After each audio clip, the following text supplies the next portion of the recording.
Vamos a abrir nuestras Biblias en la carta de Pablo a los Filipenses. Vayan al capítulo 1. Y voy a leer los versos 1 al 11. Vamos a ver otros versículos por ahí, pero más o menos eso nos sirve como punto de referencia para lo que vamos a ver en esta ocasión. Capítulo 1 de Filipenses, verso 1 dice: Pablo y Timoteo, siervos de Jesucristo, a todos los santos en Cristo Jesús que están en Filipos, con los obispos y diáconos. Gracia y paz a vosotros, de Dios nuestro Padre y del Señor Jesucristo. Doy gracias a mi Dios siempre que me acuerdo de vosotros, siempre en todas mis oraciones rogando con gozo por todos vosotros, por vuestra comunión en el Evangelio, desde el primer día hasta ahora, estando persuadido de esto, que el que comenzó en vosotros la buena obra, la perfeccionará hasta el día de Jesucristo.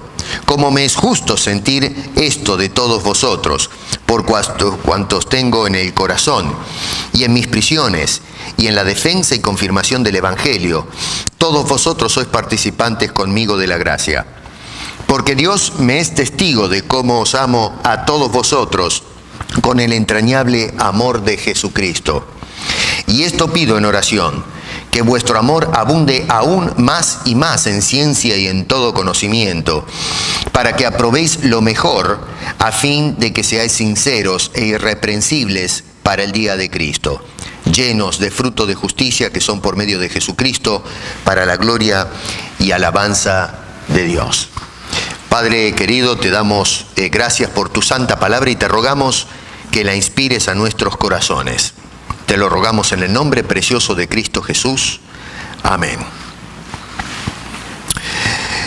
Es una hermoso, toda la carta del apóstol Pablo, vamos a ser honestos, es una carta preciosísima de este gran hombre de Dios. El verso 27 del capítulo 1, fíjense en que dice: solamente que os comportéis como es digno del Evangelio de Cristo. Conducta. Que nos comportemos como es digno del Evangelio de nuestro Señor Jesucristo. Ahora, si bien es cierto que tenemos en ese verso, y en fin toda la carta, tenemos un llamado del apóstol Pablo a una vida de testimonio, la pregunta que nos podemos hacer es: ¿cómo se alcanza ese carácter o ese estándar de conducta que promueve el apóstol Pablo? ¿Cuáles son los caminos? ¿Cuál es la senda para lograr eso? Porque no es fácil, La vida cristiana es una vida de luchas, y no solamente luchamos contra el mundo, pero a veces luchamos contra nosotros mismos, con aquellos hábitos adquiridos por una vida de pecado, una vida sin Dios, y que lo que va haciendo es adaptándose al medio y a ciertas costumbres que después, cuando nos brilla la luz del Evangelio, nos damos cuenta que de ninguna manera emparda con las realidades de la fe. Y entonces empezamos en esa lucha que, si no fuese por la ayuda de Dios, ya de por sí la tenemos, es una lucha perdida, francamente. Quiero que tomen nota del versículo 1 un momentito. Y les voy a decir por qué me parece que es importante hoy, en estos días, esta primera frase con la que el apóstol Pablo introduce la carta a los Filipenses. Pablo dice: Pablo y Timoteo, siervos de Jesucristo. Y digo que esta frase es importante, aunque muchas veces he predicado acerca de Filipenses, he dado conferencias y, en fin, qué sé yo, la introducción generalmente se pasa de largo, salvo algún que otro detalle. Entramos directamente al grueso de las cartas y las analizamos y las explicamos. Pero en este caso, creo que es importante esa frase porque muchas veces se cita y en un sentido se utiliza a este hombre de Dios para respaldar y aún para adornar nuestras propias conclusiones en la predicación actual, por ejemplo. Las conclusiones teológicas que muchas veces se abrazan y que en definitiva son caprichos e ideas de los hombres que quieren sujetar, ¿no es cierto?, a Dios y a sus emisarios, como en este caso el apóstol Pablo, pero muchos otros, a nuestra idiosincrasia, a nuestra manera de interpretar la religión, la teología y cómo se debe vivir el cristianismo. Es decir, que muchas veces nos gusta puntualizar al apóstol Pablo en algunas palabras o en algunas frases para respaldar nuestra propia manera de pensar, y en definitiva es eso lo que es una mera manipulación, francamente. No se trata de escuchar qué tiene que decir Pablo, sino que queremos que Pablo hable como hablamos nosotros. Yo lo que encuentro muchas veces en la predicación actual es que a veces tratamos de encarcelar al apóstol Pablo. Pablo está escribiendo desde la prisión acá. Y todavía hoy tratamos de meter a Pablo preso, no como lo hicieron los romanos para que callara el apóstol Pablo y no siguiese predicando, pero lo que tratamos es de encarcelar a Pablo a nuestros propios caprichos. Queremos que Pablo se mueva a la esfera donde nosotros estamos parados. Y que Pablo hable mi idioma, que Pablo se exprese como yo me expreso, que Pablo abrace la teología que yo abrazo, no importa la escuela teológica a la cual yo pertenezco. Y muchas veces entonces, aprisionado en cadena, lo que hacemos es tratar de alguna forma de hacer hablar, cuando le damos permiso a Pablo, lo que nosotros queremos que hable, no lo que él fue mandado a hablar por inspiración por parte de Dios el Padre. Es decir, que lo encarcelamos a nuestras, a nuestras propias interpretaciones. Los predicadores hoy se paran delante de una gran audiencia, lo agarran al apóstol Pablo por el hombro, lo traen aquí al costado y entonces dicen, sí, ¿se dan cuenta? Pablo está de acuerdo conmigo. No es yo estoy de acuerdo con él, sino Pablo, cuando lo leemos, está totalmente en sintonía, está en acuerdo con lo que yo les estoy enseñando a ustedes. Y las predicaciones, las congregaciones dicen amén, levantan las manos y entonces aplauden y exaltan, ¿no es cierto?, las barbaridades, francamente, que se dicen hoy desde los púlpitos, llamados púlpitos cristianos. Sin embargo, lo que notamos es que el apóstol Pablo jamás se deja esclavizar de ningún hombre o de ninguna idea. Pablo es totalmente independiente de las tendencias humanas. Si hay alguien a quien se somete el apóstol Pablo, es a la persona del Señor Jesucristo, no a las tendencias culturales o ideológicas de una sociedad dada. Cuando acá Pablo dice, por ejemplo, siervo de Jesucristo, indica que ese es el centro de su servicio, no nuestros caprichos, nuestras inclinaciones, lo que nosotros queremos creer en lugar de lo que debemos creer, lo que el Señor quiere publicarnos a través del púlpito, a través de la palabra de Dios, a través de nuestra comunión íntima con Él. Y cuando se describe como un esclavo o como un siervo de Jesucristo, implica que su mente está totalmente centrada y canalizada o dirigida a Él. No es una mente, ¿cómo podemos decir? Movida por el mismo capricho del apóstol Pablo, sino que es Dios obrando a través del apóstol San Pablo. Así que cuando dice allí siervo de Jesucristo, quiere decir que no vino entonces a servir a las tendencias del pensamiento humano. Al contrario, más bien lo que vino es a agitar el pensamiento humano, a molestarlo, a inquietar esa manera de pensar del hombre. Es decir que lo que vemos es que vino a desafiarlo, a desafiar nuestra manera de pensar, a desafiar nuestras costumbres. En un sentido, Pablo fue un revolucionario en el nombre de Cristo. Revolucionario porque, en definitiva, lo que hace es antagonizar contra las ideas recalcitrantes de la ortodoxia judía y, en un sentido, también las costumbres helénicas que habían permeado el mundo de Roma en aquel entonces. Roma absorbió mucho de la cultura helénica en sus programas de conquista.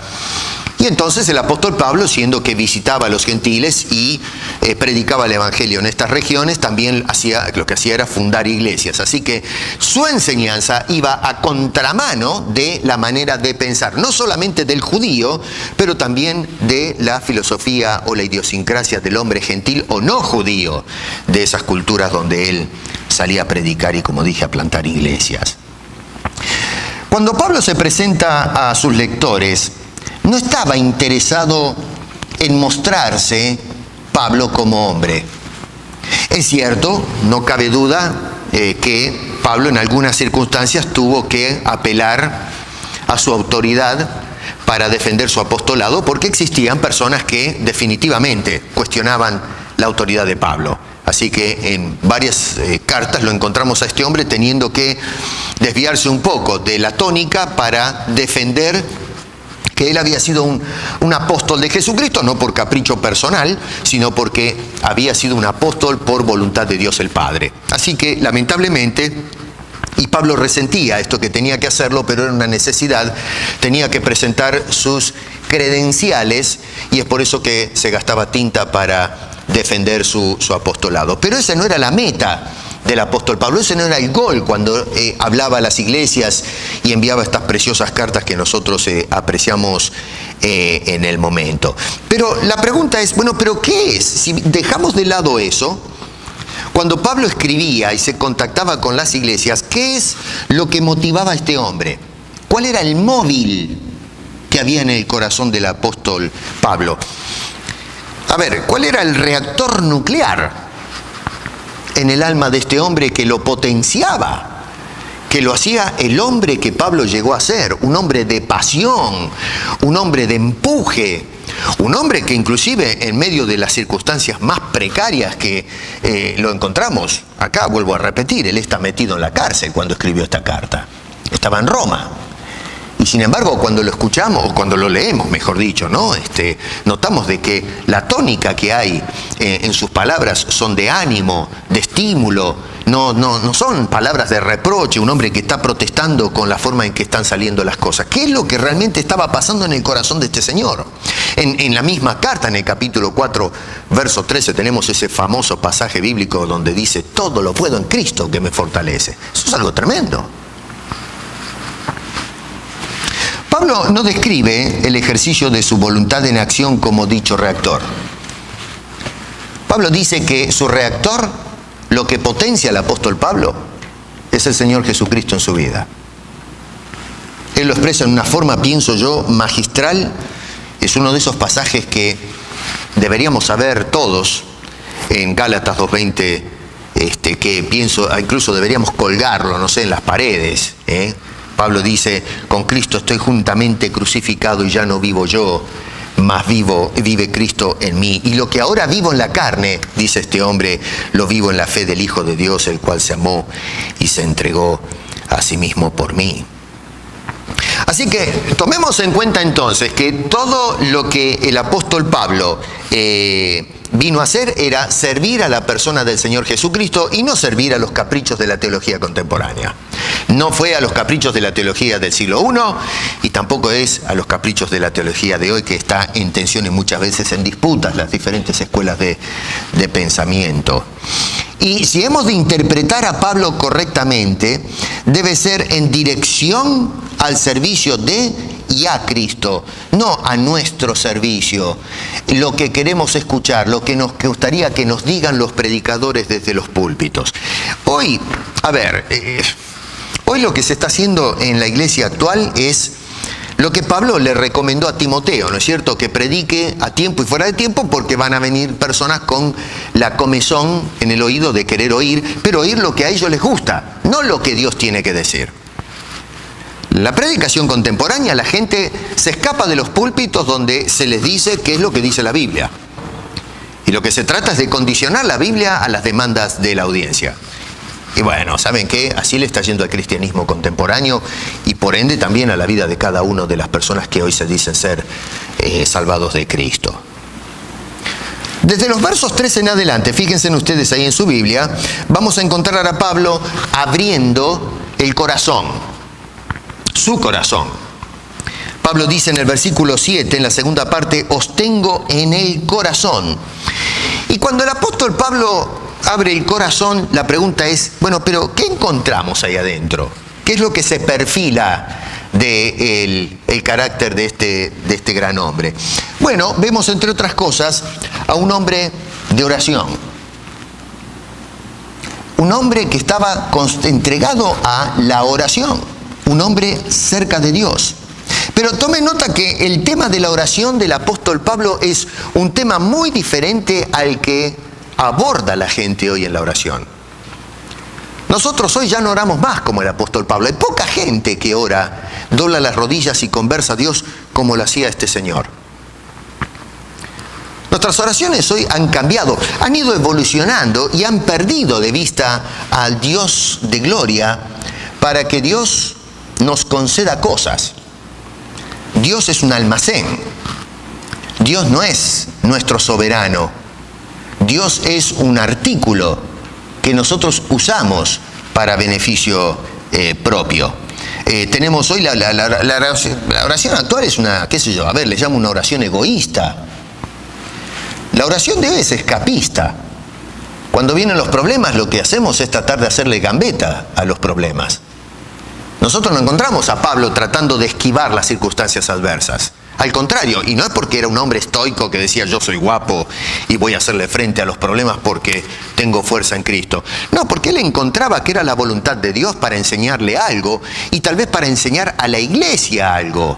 Él no veía las pruebas como una tragedia como se nos predica hoy, sino un seminario para madurar, para crecer, para experimentar la gracia preciosa de Dios. Cuando Dios dice que nos subamos a un bote y crucemos una tormenta, por algo es. No es asunto. Hoy día lo que decimos es, Señor, primero, no me des un bote. Me tenés que mandar un transatlántico si no, no subo. Y dos, cruzar la tormenta. Nos vamos a esperar unos días hasta que el pronóstico del tiempo cambie el asunto y entonces cuando está todo calmado, ahí vamos. La queremos fácil. Bueno, Pablo oraba muy distinto. Era una oración, hoy, en aquel entonces la oración era de sometimiento a Dios en lugar de someter a Dios a nuestros caprichos. Pablo entonces no oraba, como en este caso no oraba para escaparse de la prisión.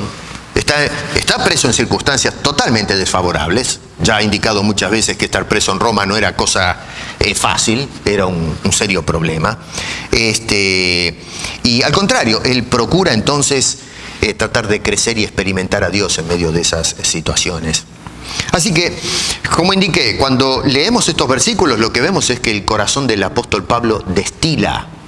¿Y qué es lo que destila de ese corazón? Bueno, verso 4 y verso 8 destila amor y gozo. En el verso 4 dice, siempre en todas mis oraciones rogando con gozo por todos vosotros. Preso, ¿eh? Y luego en el versículo 8 dice, porque Dios me es testigo de cómo os amo a todos vosotros con el entrañable amor de Jesucristo. Y noten qué interesante, porque acá en las palabras del apóstol Pablo no hay engaño, porque está diciendo, yo traigo a Dios y Dios mismo es mi testigo de que lo que les estoy diciendo por carta, eso es lo que hay dentro de mi corazón. Eso es lo que siento por ustedes. Yo me pregunto, a ver, ¿cuántos de nosotros, de los que estamos acá presentes, los que están escuchando, van a escuchar este video, pueden orar y decir, yo amo a mi hermano y traigo a Dios como testigo? El Dios que conoce los corazones. Y decir, Dios es mi testigo de que realmente cuando digo los amo, realmente los amo. Cosa seria, ¿eh?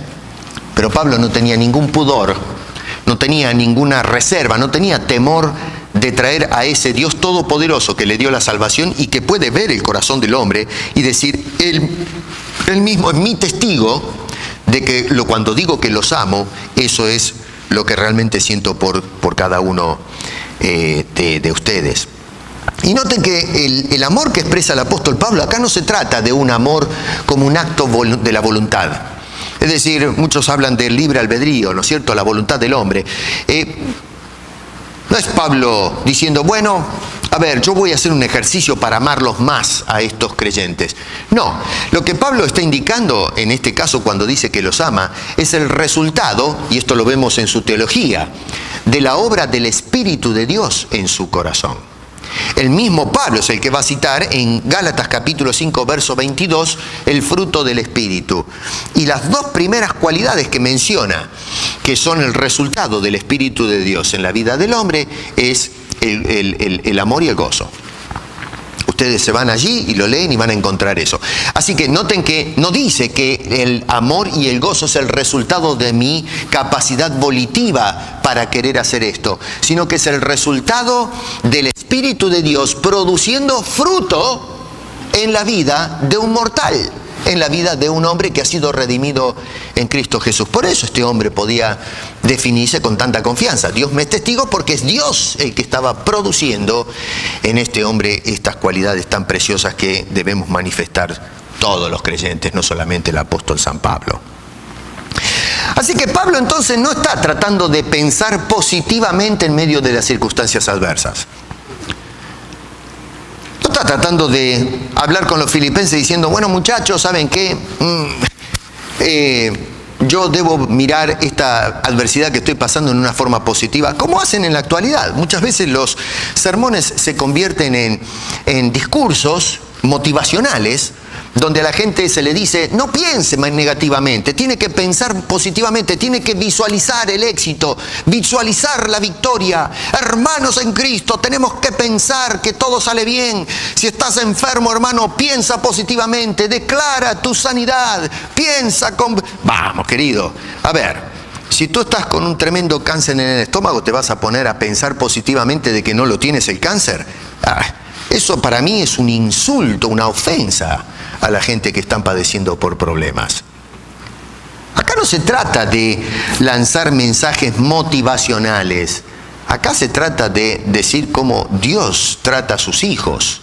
Y eso es lo que Pablo está tratando de hacer. No se trata entonces de pensar positiva o negativamente, sino de expresar las cosas como son. Y eso es lo que Pablo quería comunicar al abrir su corazón, que es lo que está pasando allí dentro por estos hermanos.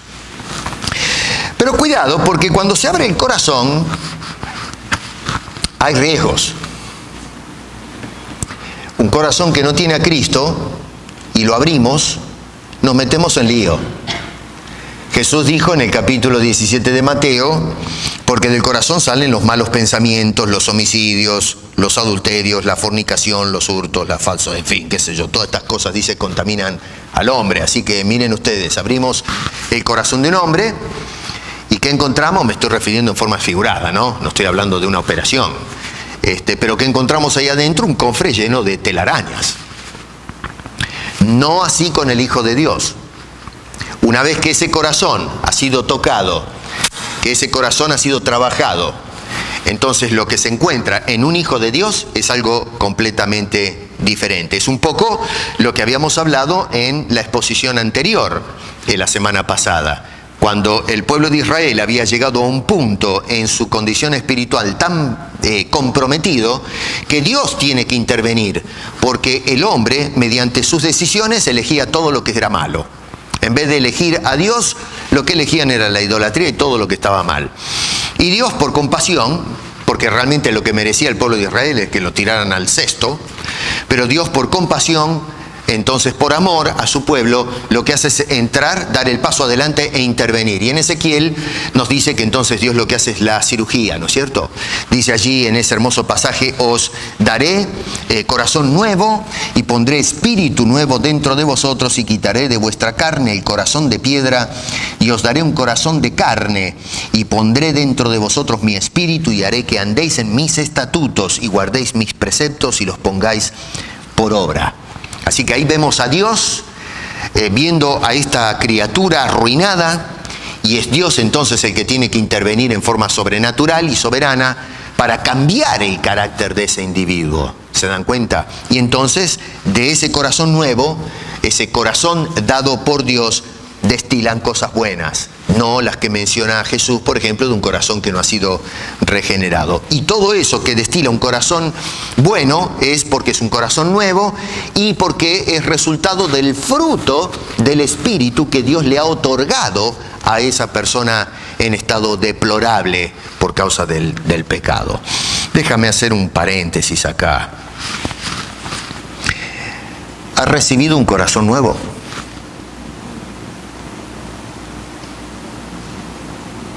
¿Cómo es tu corazón? ¿Necesitas que Dios te dé un corazón? Busca a Dios. Busca a Dios. Muy bien. ¿Cómo es la oración de Pablo? ¿Cuál es el contenido? Y quiero que observen esto, que es muy hermoso. En primer lugar, noten que según lo que vemos ahí en el verso 3, se trata de, ante todo, se trata de una oración de acción de gracias a Dios. Y acá uno se pregunta, bueno, a ver Pablo, pero ¿por qué razón acción de gracias a Dios? ¿Por qué no ir directamente a hablar a los creyentes y de los creyentes, de la voluntad de los creyentes? ¿Por qué acción de gracias a Dios? ¿Por qué no darle gracias a los creyentes, quizás, que deciden hacer el esfuerzo de una conducta derecha para que, verso 27, se comporten como es digno del Evangelio de Cristo en medio de una sociedad impenitente? Bueno, porque en definitiva el resultado de la conducta de estos hombres es, o mejor dicho, la conducta de estos hombres es el resultado de la obra de Dios en la vida de ellos. ¿Me entienden lo que estoy diciendo? Ellos llegan a ser personas, como indica ahí en el verso 27, porque Dios está obrando en la vida de estas personas, y es por eso que mueve al apóstol Pablo levantar los ojos y decir: Dios, a ti gracias por lo que haces en medio de tu pueblo. O sea que sin la intervención soberana de Dios en la vida de los creyentes, en la vida de la iglesia, en tu vida y en la vida en forma personal, es decir, sin la intervención de la gracia eficaz, como llamo yo a esto, de Dios, los creyentes no pueden llegar, bajo ningún punto de vista, a ser el tipo de hijo que Dios... primero, no pueden llegar a ser hijos. Partamos de esa base. Usted no puede llegar a ser un creyente si Dios no hace algo con su vida.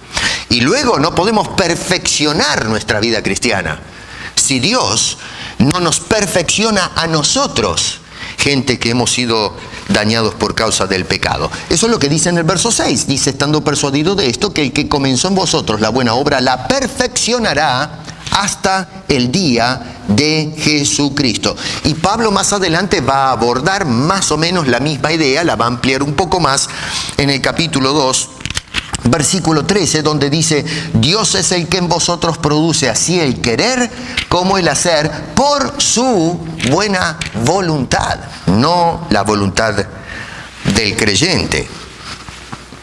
Pónganse a pensar en lo siguiente: ¿qué pasa si Dios no comienza la obra en nosotros? ¿Qué daríamos nosotros? Nada. ¿No dice Pablo que somos inhábiles? Dice: no hay quien busque a Dios, no hay ni siquiera uno. Estamos arruinados. Así que si no interviene Dios, seguimos con el status quo. Seguimos en la misma condición. ¿Qué pasa si Dios no perfeccionara la obra en nosotros? No avanzaríamos un paso en la vida cristiana hasta el día de Jesucristo. ¿Qué pasa, por ejemplo, si el hombre, o mejor dicho, ¿qué produce el hombre si Dios no produce en él el fruto del Espíritu? ¿Qué cree usted que puede usted producir como persona si Dios no produce en usted, como dice el apóstol Pablo, aquellas cosas que le llevan gloria y que lo van a capacitar para, dice este hombre, comportarse como es digno en este mundo y aún en la presencia de Dios? Porque tenemos una comunión continua en la misma presencia del Señor todos los días como hijos redimidos. Ya nos dijo Jesús que el corazón lo que produce son todas cosas malas. Y por supuesto Pablo dice que en Romanos todos se desviaron, a una se hicieron inútiles. Así que sin la ayuda de Dios no vamos ni a la esquina. Por lo pronto no podemos aceptar a Cristo como Salvador si Dios no hace algo con nosotros. Y segundo, no podemos, siendo cristianos, avanzar, crecer y madurar si Dios no trabaja con nosotros por medio de la presencia del Espíritu Santo en nuestras vidas o en nuestros corazones. Cuando nosotros ponemos la voluntad, el énfasis en lo que hace el hombre o en la voluntad de los hombres, perdemos completamente de vista la voluntad de Dios. Y por eso es que nuestro cristianismo muchas veces es mediocre, somos de mal testimonio, vamos mal, andamos como la mona. Y francamente es porque, en definitiva, hemos desplazado el señorío de Cristo de nuestra vida y nos sentamos nosotros. Yo soy el Señor de mi vida y con mi vida ahora cristiana voy a hacer lo que a mí me parece. Y bueno, haz lo que te parece, pero vas a ir a los tumbos, vas a ir tropezando, haciendo lío, porque francamente entonces no estás buscando el ideal de hombre que Dios quiere para tu vida, sino que estás tratando de llevar adelante un ideal torcido, que es un ideal humano y que francamente no se asocia con lo que Dios quiere hacer de cada uno de nosotros. Así que por eso el apóstol Pablo es que comienza diciendo: Señor, a ti gracias, porque lo que soy y lo que estás haciendo en mi vida es resultado de tu intervención en mi vida. Sacamos a Dios de la ecuación y primero no llegamos nunca a ser cristianos y tampoco podemos prosperar en la vida cristiana. La segunda cosita es que se trata de una oración a favor del bienestar y el progreso de la iglesia, para la gloria de Dios. Dice: doy gracias a mi Dios, verso 3, siempre que me acuerdo de vosotros, siempre en todas mis oraciones, rogando con gozo por todos vosotros. Pero miren lo que dice el verso 11. Al final dice: para gloria y alabanza de Dios. El enfoque final de Pablo no es la iglesia o el creyente. El enfoque final es la gloria de Dios. El enfoque final de la iglesia contemporánea es el creyente. Sáname, cúrame, dame don de esto, dame el don de lo otro. Señor, dame profecía. Todo el asunto es yo, todo para mí, todo para aquí. Tenemos una teología antropocéntrica. El centro de la atención es el hombre. El cristianismo de hoy es humanista en términos filosóficos. Pablo tiene una teología completamente distinta. Por eso digo que tenemos que tener cuidado de no traer a Pablo a nuestra esfera de pensamiento y decir: acá está Pablo, ¿sí? Nosotros tenemos que rogar, pedir y que sí, pedir todo para mí y Pablo me ampara. No, Pablo si tuviese que hablar, saca el brazo, dice: momentito, yo jamás amparo semejante cosa. Para mí es la gloria de Dios, la primera y última cosa del por qué soy un siervo de Jesucristo. Y noten ustedes que se trata, por ejemplo, verso 4, de una oración inclusiva, porque dice allí: por todos vosotros. Pablo no hace discriminación, ¿no es cierto?, buscando a ver quién me cae bien, quién me cae mal. Había personas que le hacían la guerra, pero Pablo siempre oraba por la iglesia. Había gente mala dentro de la iglesia, pero él dice: los tengo siempre en mis oraciones. ¿Se dan cuenta? Un hombre con un corazón tierno. Es una oración apasionada, porque dice que está rogando y con gozo. No se trata de la oración mecánica, la oración estudiada, repetitiva. Hoy muchas veces oramos imitando cómo oran los demás. Yo he hablado muchas veces acerca de la Iglesia Universal. Discúlpenme que tengo que tirarle el nombre. Bueno, no sé cómo esquivarlo a esto, pero he visto personas que salieron de la Iglesia Universal y que oran con acento portugués. Y las personas son más latinas que yo. Pero como allá en el púlpito los que más o menos lideran la iglesia son brasileros y que eso, entonces tienen el acento propio del lugar, del idioma portugués. Y entonces yo he escuchado a estas personas orar con acento portugués. Yo no sé si ustedes lo han notado eso. Y yo digo: pero ¿cómo puede ser? Si usted, ¿de dónde es usted? Y yo soy de Venezuela. Ok, ¿y cómo es que usted habla con acento portugués? Y es porque en la iglesia repetían no solamente lo que dicen en la oración, sino hasta el cantito. Eso nos habla de cuán plano es nuestro concepto acerca de la oración. El apóstol Pablo no era un hombre que simplemente seguía en una forma mecánica, en un sinsentido la oración. Es una oración honesta, con pasión, con gozo, una oración sincera a Dios. Número 3 es una oración sin intereses personales. Está preso, pero usted no encuentra que la oración de él es: sácame inmediatamente de acá adentro.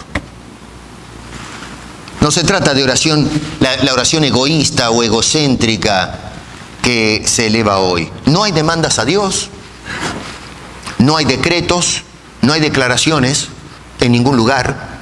Simplemente una oración de acción de gracias y una oración que pide a favor de otros. Y entonces sí, entramos un poquito adentro del corazón del apóstol Pablo, si me permiten la ficción acá. Para ¿qué es lo que hay en la intención de Pablo cuando le pide a Dios después de la oración de gracias? A ver, podemos ponerlo de esta manera. Agarramos a Pablo, lo sentamos allá adelante y le preguntamos: Pablo, tú escribiste esta carta. Ya entendemos que primero le das gracias a Dios, pero ahora, cuando empiezas a hablar a favor de los creyentes, ¿qué es lo que hay adentro de tu corazón? ¿Qué es lo que pides a Dios para los creyentes? Y bueno, fíjense que si miramos, nos damos cuenta qué es lo que está rogando. Por ejemplo, número 1, ora por la comunión en el Evangelio. Verso 5. Dice, por vuestra pido, dice, verso 4, siempre orando en todas mis oraciones, los recuerdo, rogando con gozo por todos vosotros, y aquí es donde está el asunto, el primer enfoque de la oración, por vuestra comunión en el Evangelio. Ahí aparece la palabra griega koinonía en el original. Esa palabrita que muchos de nosotros conocemos. Koinonía. Koinonía la traducimos como comunión. Y en un sentido etimológico, esta palabra se deriva del término koinonos. ¿Y qué significa? A ver, ¿cómo lo ponemos esto? Se trata de un compañerismo como resultado del Evangelio. O sea que cuando Pablo está orando para que tengan comunión, compañerismo, no se trata simplemente de estar al lado del otro cuando nos sentamos a comer o a alabar a Dios. Yo estoy aquí y aquí estoy compartiendo con mi hermano o mi hermana en la fe. No, lo que está hablando es de compartir todas las cosas, inclusive el sufrimiento. Noten que el apóstol Pablo, en el contexto, está hablando de cómo ellos, en un sentido, comparten todas las cosas. En el verso 7 dice, cómo me es justo sentir esto de todos vosotros, por cuantos tengo en el corazón y en mis prisiones, y en la defensa y confirmación del Evangelio, todos vosotros sois participantes conmigo de la gracia. Lo que yo disfruto de la gracia de Dios en medio de la complicación esta que estoy pasando, ustedes están conmigo en eso. Y noten no solamente eso, pero en el capítulo 4, verso 14 de la misma carta, dice, sin embargo, bien hicisteis en participar conmigo en mi tribulación. O sea que no solamente se participa en la gracia, sino en la circunstancia difícil de Pablo. Hoy las circunstancias difíciles son mala palabra para la iglesia. Para Pablo es una bendición. Y para la iglesia ve que es una bendición. Porque ahí experimentamos la gracia de Dios en medio de eso. Lo que Pablo ora es que podamos llegar nosotros a vivir en esa unión mística unos con otros. Que cuando mi hermano llora, lloro con él. Cuando se goza, me gozo con él. No hay pleitos o contiendas o egoísmos, pugnas entre los hermanos. Pablo dice que está pidiendo a Dios para que suceda esto, se manifieste esta condición de hermandad. El cristiano que ha nacido de nuevo no deja al creyente diciendo en circunstancias difíciles, arréglate como pueda, voy a orar por ti. El cristiano nacido de nuevo dice, aquí estoy contigo, en esta estamos juntos. Vamos juntos para adelante, con la ayuda del Señor. Número 2, orar por un amor más abundante. Verso 9 dice, y esto pido en oración, que vuestro amor abunde aún más y más. Pablo acá no está poniendo en tela de juicio el amor de estos hermanos, de ninguna manera. Lo que Pablo está diciendo es que quiere que el amor sea progresivo. Que no simplemente nos quedemos con una emoción. El amor bíblico es más que una emoción. El amor bíblico es acción concreta, ¿no? Hoy día, en fin, en la pantalla de televisión o del cine, el tema del amor es simplemente un asunto de emoción o de lo que quiero y no quiero. Es egoísta. Pero el amor bíblico es un asunto de qué hago, cómo actúo, cómo demuestro el amor con acciones concretas. Y Pablo entonces está pidiendo para que el amor en los creyentes sea un asunto de progreso, que vaya hacia adelante, que se incremente, que no se haga o no esté habituado a actitudes egoístas como las que plantea en el capítulo 2, verso 3, por ejemplo, que dice: nada hagáis por contienda o por vanagloria, antes bien con humildad, ¿no es cierto? Esa es la actitud que requiere de una dosis especial de la gracia de Dios, de un amor que madura, ¿no es cierto? Número 3, está orando por una mayor comprensión. Dice este hombre: y más en ciencia y en todo conocimiento. Ciencia y todo conocimiento. Yo insisto siempre que hoy vivimos en una iglesia analfabeta en cuestión de teología. Y esto es una vergüenza, una vergüenza para la iglesia. Hoy la iglesia no sabe un comino de nada de la Biblia. Y es por eso que se predica cualquier cosa y la gente se traga cualquier cosa desde los púlpitos. Y la gente vive como se le da la gana el cristianismo. Y el cristianismo, si se levantaran los apóstoles hoy, por alguna cosa, y miran a lo que llegó la iglesia contemporánea, se caen muertos de nuevo. Es más, yo creo que se tiran de cabeza ellos mismos adentro del sepulcro. Se echan a cuerpo a tierra. Si se escuchara lo que predican los apóstoles contemporáneos: córtenme las venas, por favor, con una galletita, ahora mismo. Es una vergüenza. Y el pueblo aplaude eso. En lugar de estar el pueblo de Dios escandalizado con las barbaridades que se predican y se hacen en la iglesia, la gente aplaude, ofrenda y mantiene ese ministerio. Es un desastre. Eso nos habla para qué lado está yendo la iglesia. Y la razón fundamental es porque no hay conocimiento y los predicadores y maestros están deliberadamente manteniendo en la ignorancia al pueblo para meterles cualquier cosa. Eso pasa en el ámbito de la política también. Latinoamérica es un país donde no se le informa bien al pueblo electoral para mantenerlo en la burrada. Cuanto menos sabe el pueblo, mejor, porque podemos salir con cualquier cosa y manipular a las masas. Bueno, en la iglesia se está haciendo esta predicación populista que se ve en la actualidad. Es el resultado de gente que deliberadamente está dejando al cristianismo en la ignorancia para poder manipularlos como se les antoja. Pablo está orando para ir en la dirección contraria. Conocimiento. Noten acá que aparece la palabra ciencia, por ejemplo, en sus Biblias. La palabra es epignosis.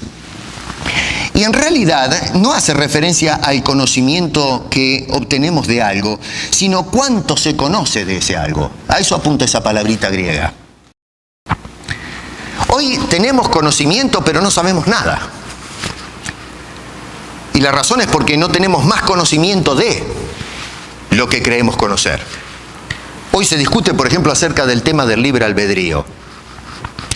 La mayoría de los cristianos de cierto sector de la cristiandad contemporánea dice: todos tenemos libre albedrío, pero usted si pregunta a la persona, defíname filosóficamente qué quiere decir libre albedrío, no le pueden responder. Y la razón es porque no saben. Y no saben porque no se molestan en leer qué es lo que quiere decir libre albedrío. Discuten de cosas que no entienden. Es más, se ponen a opinar filosóficamente del tema de la voluntad o del libre albedrío y nunca han tocado un libro de filosofía. Pastores incluidos. Si usted se sentase en una biblioteca a leer, se va a encontrar de personas que redefinen el libre albedrío. Yo personalmente pienso que este es un tema, uno de los, está en la arena de la discusión y realmente todavía hoy no hemos hecho una definición correcta de lo que es el libre albedrío. Es un disparate como se lo define. Y ojo, la acusación la lanzo contra la iglesia y contra filósofos también, porque he gastado tiempo leyendo la definición y las discrepancias que hay entre el fuero filosófico y también en el fuero teológico. Y lo que hacemos es meter a Dios preso, como metieron preso a Pablo. Pablo acá no opina. Nosotros nos batimos dando definiciones acerca de este tema y tendríamos que callarnos y meternos nosotros presos y decir: Dios, a ver, explícanos un poco acerca de este asunto. No, lo que hacemos es tratar de agarrar a Dios, a Pablo, a los escritores del Antiguo y Nuevo Testamento y los encadenamos a nuestro capricho. Yo tengo mi propia definición de lo que es libre albedrío y entonces voy buscando versículos que respalden esa posición y decir: sí, Dios está conmigo, Pablo está conmigo, aquel está conmigo. No. Dice este hombre que ora para que nosotros tengamos mayor comprensión. Es un conocimiento de carácter progresivo. No se trata de saber siempre lo mismo. Hoy en las predicaciones que usted ve en YouTube predican todos los domingos la misma sanata, la misma cosa. Declara, pide, sanidad. La misma cosa, las campañas evangelísticas, la misma cosa. No se mueve la enseñanza un metro para adelante. Y además decir que debe ser para adelante y para arriba. Nosotros creo que vamos para atrás y para abajo en el tema del aprendizaje bíblico. Y la otra palabra es conocimiento. Acá la palabra ítesis, para los que están un poquito más interesados en la lengua. La Reina Valera 77 traduce mejor la palabra que la que tenemos nosotros acá, ¿no? La palabra la traducen como discernimiento, percepción, eso quiere decir. Acá se traduce como conocimiento. No está mal, pero no da en el clavo esa traducción, es discernir. El discernimiento es cuando se hace un juicio por medio de cosas que recibimos y declaramos la diferencia que existen entre las cosas. Hoy no discernimos absolutamente nada. Hoy la gente se ha fanatizado con lo que cree.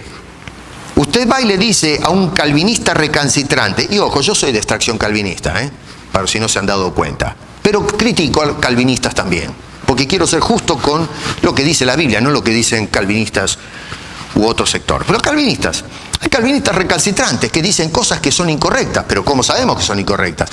Bueno, porque uno usa discernimiento bíblico y se da cuenta de que lo que enseñan algunos no está bien. Tenemos un sector que se llama hipercalvinista. Esto para darles un ejemplo, que dicen que no hace falta, por ejemplo, salir a evangelizar a la gente, porque si Dios escogió a la gente de antes de la fundación del mundo, ¿qué necesidad hay de predicar? Si esa persona, aunque no acepta a Cristo, ya está salvo. Y entonces el famoso lema, salvo siempre salvo. Sí, es una escuela calvinista, pero no es el calvinismo que yo postulo. Eso no es bíblico. Y luego tenemos, sí, claro, lógicamente, calvinistas que se quedan en esa postura, no porque estudiaron en la Biblia, sino porque se han fanatizado, se han puesto la camiseta de fútbol al equipo que pertenece, y no hay nadie que los mueva de ese punto. Y luego tenemos a nuestros amigos, hermanos arminianos que hacen exactamente la misma macana. Se encaprichan. El otro día me escribió alguien y me dijo, mire pastor, hablé con mi pastor, le pedí que hay una serie de predicaciones que di acerca del don de lenguas, le pedí a mi pastor que por favor escuche sus predicaciones. ¿Y saben lo que le contestó el pastor? Yo no puedo escuchar esas predicaciones porque esa no es mi línea teológica. Qué lindo, ¿eh? En lugar de sentarse y escuchar, decir, bueno, vamos a escuchar a este charlatán, que escucha a una de mis ovejas y vamos a ver si está cierto o no. No, ni escuchó nada, ni siquiera sabe cómo es mi cara. Y ya de entrada dijo, no voy a escuchar eso porque no es mi postura teológica. Y bueno, mis queridos, ¿qué quieren ustedes con gente dirigiendo la iglesia en esos términos? Yo leo calvinismo, leo arminianismo, leo pelagianismo, leo un montón de posturas teológicas porque me quiero informar qué es lo que se habla ahí afuera y filtrarlo a través de las escrituras y decir, bueno, Señor, ahora tú habla y tu siervo escucha y dejamos que destile la palabra de Dios. Y si los demás están de acuerdo con la Biblia, digo, amén. Y si están en desacuerdo con la Biblia, digo, está equivocado. Pero es ese trabajo de investigación lo que me da discernimiento, para que cuando alguien venga con un disparate diga, usted está equivocado, a mí no me va a engrupir. Pero nosotros nos tragamos el plomo, el hilo y el anzuelo, porque no sabemos discernir, y el discernimiento viene cuando tenemos conocimiento de las cosas de Dios. Si yo no conozco mi Biblia, jamás voy a poder discernir correctamente las cosas espirituales. Y los graves errores que hay en la iglesia contemporánea se debe a que hay un analfabetismo enfermizo en el cuerpo de Cristo. Y la culpa la tienen los maestros. Y cuidado, no estoy diciendo que el responsable no sea cristiano también, porque si usted tiene un mal maestro, tiene que ir a buscar su maestro, que es Cristo Jesús, ir a la Biblia, y el Espíritu nos va a guiar, dijo el Señor. Esa es promesa del Señor, a toda verdad. Así que este hombre oraba a Dios. Creía importante que se incremente el conocimiento en los creyentes. 4, verso 10, estar bien preparados para el día de Jesucristo. Dice, para que aprobéis lo mejor a fin de que seáis sinceros e irreprensibles para el día de Cristo. ¿Estás listo para cuando Cristo venga? ¿Hallará fe Jesús cuando venga a este mundo? Esa fue una de sus preguntas. ¿Hallará fe el Hijo del Hombre cuando venga? ¿Qué clase de fe va a encontrar? ¿Fe en la fe o fe en Dios? Porque hoy hay escasa fe en Dios y más fe en la fe misma. Debo correr. Verso 27, entonces dice, solamente que os comportéis como es digno del Evangelio de Cristo. El capítulo 2 lo que va a hacer es enlistar una serie de actitudes que resaltan la humildad de carácter ejemplificada en la persona de Cristo. Ahí versos 5 al 8 lo pueden ver ustedes tranquilos en casa. Verso 8 dice, y estando en la condición de hombre, se humilló a sí mismo, haciéndose obediente hasta la muerte. Así que tenemos el ejemplo supremo de hombre que quiere Jesús en la iglesia. Y el punto 5 es, Pablo quiere que se ocupen en la salvación. Y eso lo ven en el capítulo 2, verso 12. Ya vamos corriendo un poco, ¿no?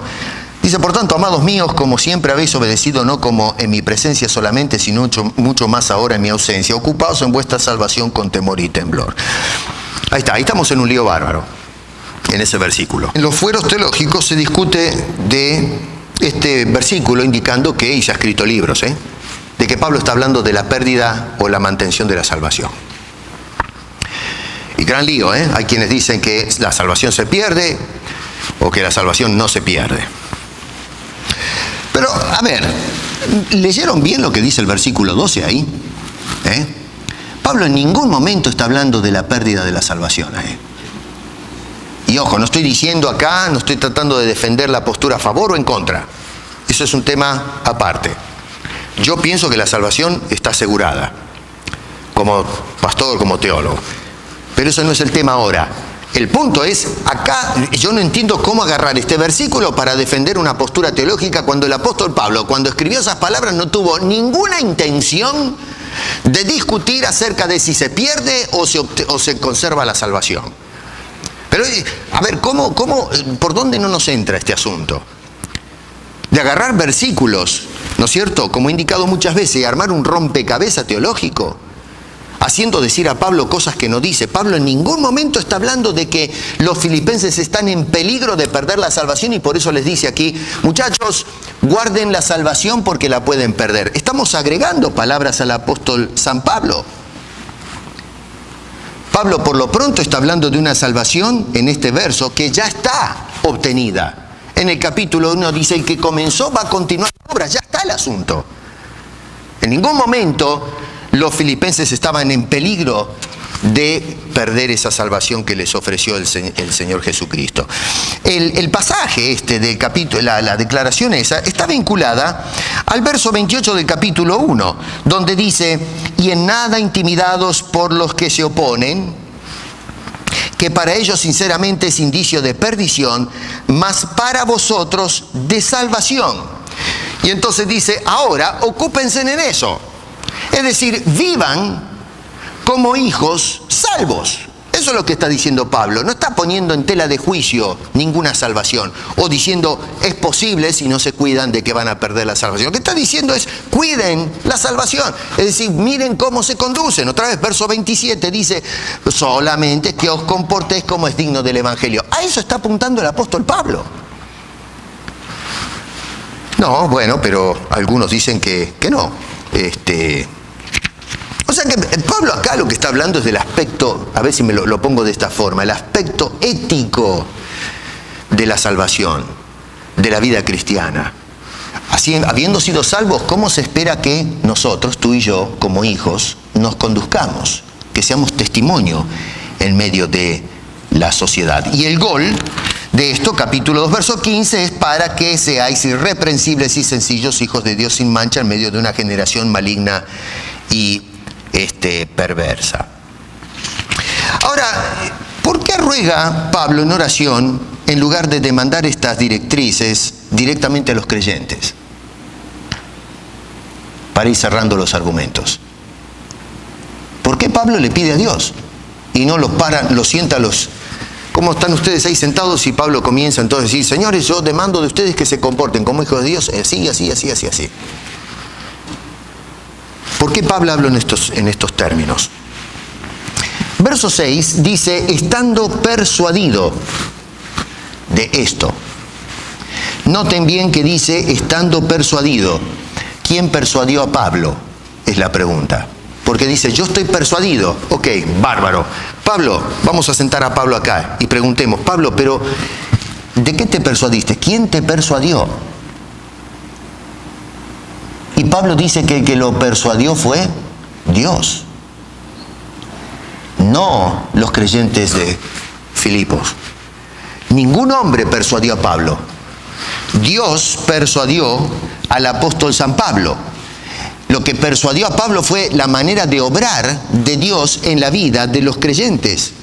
Pablo nunca fue persuadido por la voluntad humana, por voluntad de los creyentes, para hacer algo. Al contrario, más bien, la conducta del hombre, lo que hizo fue descorazonar a Pablo. Cuando él escribe en Romanos capítulo 3, no hay quien busque a Dios, no hay, ni siquiera uno está, Pablo no apuesta un centavo en la naturaleza humana. Él dice, el hombre es un desastre. Si hay algo de lo que se persuade Pablo en cuanto a la naturaleza de cada ser humano, es que nosotros no vamos ni a la esquina. Todos están destituidos de la gloria de Dios, todos los hombres, sin excepción alguna. Y cuando Pablo dice, no hay quien busque a Dios, está diciendo, yo, Pablo, también. Si no fuese por la gracia de Dios, yo estoy metido en el bolso. Soy un hombre condenado eternamente con justicia. No merezco estar en la presencia de Dios. El hombre no persuade al apóstol Pablo de que por un ejercicio de su voluntad puede hacer cosas que le lleven gloria a Dios. Al contrario, el hombre ha avergonzado a Dios. Vimos la semana pasada cómo Dios reprende a Israel diciendo que ellos lo que hicieron fue avergonzar a Dios, que blasfemaron por el testimonio de ellos. Se blasfemaba constantemente el nombre de Dios entre los paganos. Eso es el resultado del pecado en la vida del individuo.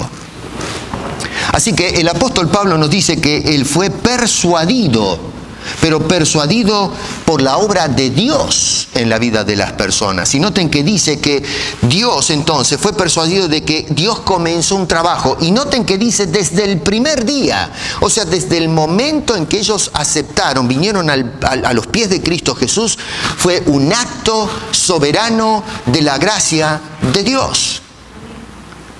No encontramos jamás en la teología de Pablo tratar de filtrar por alguna ranura que el haber venido a los pies de Cristo fue un acto de mi propia voluntad. Usted está muerto espiritualmente. El hombre es ciego, es inhábil, dice Pablo. No hay ninguna persona que busque a Dios. Lo he dicho ya en varias oportunidades, pero bueno, a ver, si Pablo me dice que no hay ningún hombre que busque a Dios, eso me incluye a mí. Pero ¿cómo es que soy cristiano hoy? En algún momento tuve que tomar la decisión. Pero si yo no buscaba a Dios, ¿cómo es posible que dejé de no buscar a Dios a buscar a Dios? Bueno, Pablo nos está dando la respuesta. Dios es el que produjo en mi corazón el querer y el hacer. El querer ahora recibir a Cristo como Señor y Salvador. Y el hacer lo que a Dios le agrada. Si mi Padre Celestial no hubiese hecho el trabajo de levantarme de los muertos espirituales, y ahora por una gracia que yo no pude resistir, esa gracia eficaz, esa gracia irresistible, mi vida se levantó por el poder de Dios. Y entonces cuando vi la cruz y vi la oferta de Dios de justificarme en Cristo, yo me caí a los pies ahora vivo espiritual y digo, Señor, sí, yo acepto ese regalo tuyo. Y lo hago para tu gloria. Y abrazo los pies de esa cruz. Y acepto ese regalo de Dios, del perdón divino. Pero eso que estoy haciendo no es un acto de mi voluntad. Es un acto que operó en ese corazón muerto, duro, rebelde. Y Dios transformó, Dios cambió, permutó por un corazón vivo. Y me selló con el Espíritu. Y es por eso que ahora en mi vida produce algo que es contra mi propia naturaleza caída. Los creyentes no se perfeccionan a sí mismos. Noten que empezó en nosotros y continúa en nosotros. Porque muchos pueden decir, y hay quienes que dicen, Miren yo lo que hago como cristiano. Y se llevan los méritos. Hoy, por ejemplo, tenemos sanadores y qué sé yo, y la gente aplaude a estos hombres. Mire lo que hago en el nombre de Cristo. Usted no hace nada en el nombre de Cristo. Es Dios haciéndolo para su gloria. Los hombres no levantan muertos. Dios levanta muertos. Los hombres no salvan almas. Dios salva las almas. Los hombres no sanan enfermos. Dios sana enfermos. Los hombres no regalan la vida eterna. Dios nos da la vida eterna. Es Dios, siempre Dios y para siempre Dios. Nunca la criatura, que es la que le debe llevar gloria a ese Dios. Dice este hombre, el que comenzó en vosotros la buena obra, la perfeccionará. Cualquier cosa que se necesite en el proceso, desde que Dios me trajo los pies de la cruz hasta el día de Jesucristo, todos esos años que voy a vivir como cristiano, dice Pablo, es Dios trabajando, puliendo, limando, formando el carácter de hombre que quiere que nosotros seamos. Y entonces se invita a la responsabilidad nuestra, porque tenemos un papel que jugar ahora. Y es entonces de ceder a la dirección de Dios. Y entonces nos hemos de conducir, como dice este hombre, que nos comportemos como es digno del Evangelio de Cristo, porque si es una contradicción que si yo soy un hijo de Dios, camine como un pagano. O bien nunca he recibido a Cristo, no nací de nuevo, o en fin, no sé qué es lo que está pasando ahí. Pero entonces, si realmente somos cristianos, Dios va a hacer esa obra en nosotros. Y todo esto, insisto, capítulo 1, verso 11, es para la gloria de Dios. Capítulo 2, verso 11, también termina diciendo para la gloria de Dios el Padre. Disculpen que corro un poquito, pero ya tenemos que terminar. Eso es lo que llamo yo la gracia eficaz. Cuando Dios puso sus ojos en ti, tú no pusiste los ojos en Dios. Dios hizo que tú pongas sus ojos en Él. No fue mi voluntad, porque mi voluntad siempre fue en contra de Dios. Y por su pura misericordia, no porque lo merezco, un día dijo, este es mío. Y Dios entonces lo que hizo y cómo lo hizo no lo sé, eso es un misterio, pero dice que allí puso un corazón nuevo. Allí Dios tocó mi vida, la despertó y entonces me habló, alguien me habló del Evangelio. Mi corazón ahora está abierto, es un terreno que ha sido arado, ha sido preparado y cuando cayó la semilla, cayó en buena tierra. Y esa semilla empezó a producir fruto y sigue produciendo fruto porque Dios produce el fruto hasta el día de Jesucristo. Hermanos queridos, démosle la gloria a Dios por la salvación y nuestra perfección. Eso es la gracia eficaz de Dios en nuestras vidas. Eso es lo que necesitamos entender. Eso es la teología sana que nos predica la palabra de Dios, para que le demos con nuestras vidas, de aquí en adelante y para siempre jamás, la gloria y la honra que Dios merece por haber tenido tan preciosa compasión y amor por nosotros, al habernos salvado y al estar trabajando en nosotros para hacernos cada vez mejor.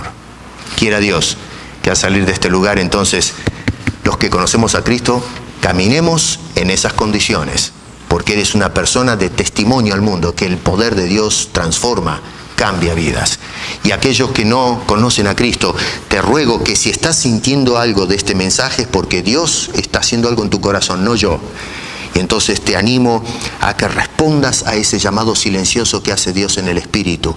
Y te imploro que abras tus oídos y caigas rendido a esa cruz y aceptes el regalo que hizo Dios en Cristo para perdonar tus pecados y haber pagado los precios, el precio alto que demanda el pecado de cada uno de nosotros en esa cruz, en el bendito Hijo de Dios. Y de esa manera puedas ingresar a esta familia del cielo y que Dios comience esta aventura contigo para su gloria. Padre Celestial, te damos muchísimas gracias por tu santa palabra y por tu gracia eficaz. Sigue trabajando con nosotros. Así como comenzaste la obra, termínala hasta el día de Jesucristo. Y si hay alguien que no te conoce, te rogamos, Señor, que cambies su vida. Dale un corazón nuevo. Dale de tu Espíritu, Señor, para que pueda apreciar el resplandor de tu gloria y tu salvación preciosa. Porque te lo pedimos en el nombre de Cristo Jesús. Amén.